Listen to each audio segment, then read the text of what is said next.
خدای تعالی فرمودن که از همه شخص نیکبخت آن است که خدمت به پدر و مادر میکند و دعای نیک پدر و مادر را میگیرد. رسالتش به درجه است که مرتبهش از طاعت عبادت، از زیارت خانه خدا، از روزه و نماز از همه بالاتر است. بالا میستد.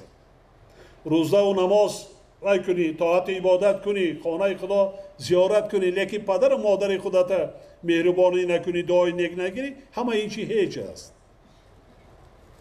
اول خدا میگیم بعد پدر و مادرم خیلی نمی.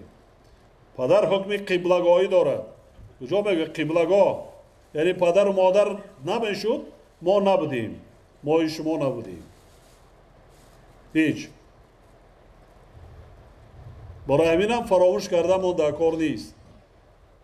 نسل جوان امروزه باید پیش از همه شکرانه آن کنه که ما پدر و مادر به دنیا هست کرده است و از همه برای انسان قیمتترین و عزیزترین این پدر و مادر است.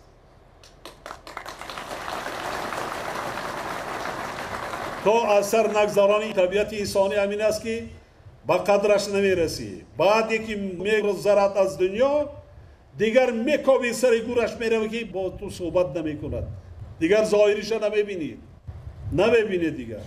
افسوس میخوری که دیگر پشیمانی میکنی که دیگر سود ندارد.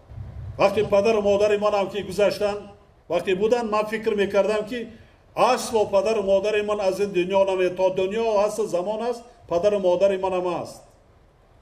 لیکن بعضا لحظه میرو نوازش پدر و مادر میگیرد که نیست، میروی جاش خالی.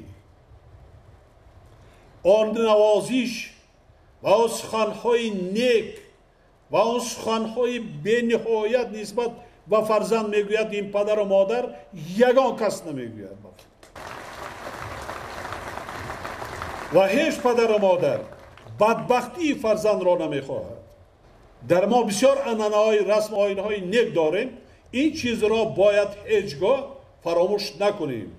یکی از عنعنه‌های مردمی ما عزت و احترام کلانسال، پدر و مادر، یار و برادران. دولتداری هم همین است.